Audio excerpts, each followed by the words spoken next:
votes yes. I vote no. I vote yes, and I will explain my vote. I abstain from the voting. Mr. Speaker, there being no other member to interpolate the sponsor or make any manifestation, I move to adopt House Resolution number 989 together with the findings, conclusions, and recommendations contained in Committee Report number 261, and for this purpose, direct the Secretary General to call the roll of members for nominal voting. The Secretary General is hereby directed to call the roll of members for nominal voting.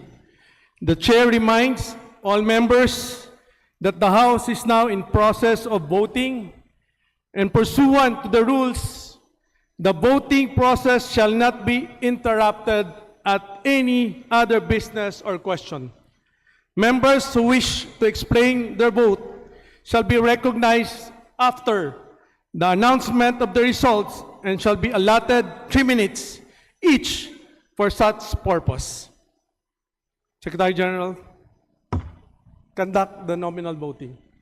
Roll of members: Abalos, Abante, Asidre, Acop, Acosta, Adyong, Advincula, Agrao, Agyao, Alano, Alba, Albano, Almario Chino Manuel, Almario Dennis, Almonte, Alvarez Jose, Alvarez Mercedes, Amante, Amatong, Angara, Angeles, Aquino, Aquino Magsaysay, Arbison Munir, Arbison Munir Jr., Arenas, Arrogancia, Asistio, Ataide, Aumentado, Ayon, Bagao.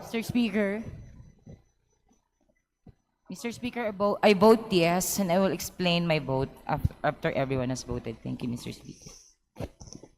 Balindong, Banyas Nograles, Bangkoro, Barba, Barbers, Baronda, Barzaga, Mr. Speaker, I vote no, and I will be explaining my vote later. Baskug, I am voting no, and I will explain my vote later also.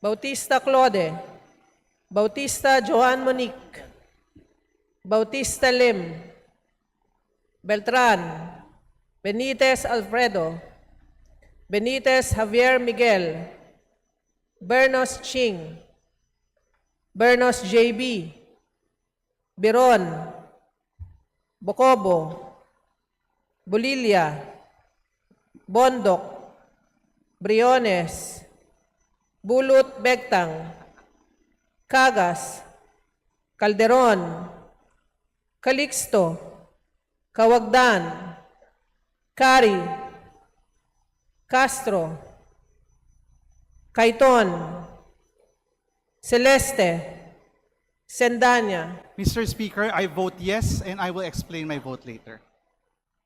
Ceniza, Chan Jan Franz Norbert Joselito Almario, Chan Junard, Chua, Chuatay, Chungalaw, Ko Pilar, Coanco Jaime Eduardo Mark, Coanco Mark, Colliantes, Mr. Speaker, Speaker, I vote yes.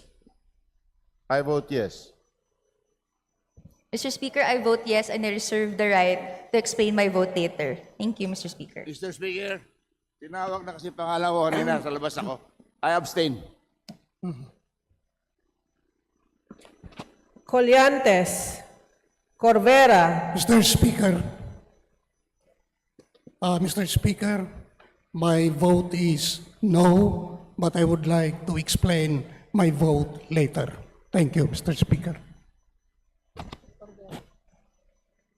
Cruz Agatha, Cruz Ricardo, Cruzado, Kua, Dagook, Dalog, Dayang Hirang, Daza, De Jesus, De Lima, Mr. Speaker, this representation from the Mamamayang Liberal ML Party List votes yes, and will explain later. Thank you. De Venecia, Defensor, De Gamo, Del Mar, De Los Santos, Mr. Speaker, this representation votes no, and I'd like to explain my vote later. De Los Santos, Di Makuha, Di Magila, Di Maporo Imelda, Di Maporo City Amina, Diokno, Mr. Speaker, I vote yes. I will explain my vote later. Dionisio, Domingo, Domogan, Duterte Harold James, Duterte Muli po ang aking pagpapaalala sa lahat ng pagpapanatili ng kaayusan at paggalang sa proseso na ating kapulungan sa pagpapatuloy ng sesyon ng plenaryo. Sa pag-anunsyo ng resulta ng desisyon ng miyembro ng House of Representatives, mahigpit pong ipinagbabawal ang anumang pagpapakita ng pagsasang-ayon o pagtutol tulad ng pagpalakpak, pagsigaw, pagpapakita ng mga placard o anumang kahalintulad na kilos sa loob ng bulwagan at sa galeriya. Hinihiling po natin ang pakikiisa ng lahat upang mapanatili ang dignidad at wastong decorum sa kapulungan at sa lahat ng oras. With 255 members voting in the affirmative, 26 against, 9 abstention, House Resolution number 989, together with the findings, conclusion, recommendations contained in Committee Report number 261 are hereby adopted. Majority Leader. Mr. Speaker, I move that we recognize the Honorable Representative Bienvenido M. Abante Jr. of the 6th District of Manila to explain his vote. Representative Abante, 6th District, Manila, is hereby recognized.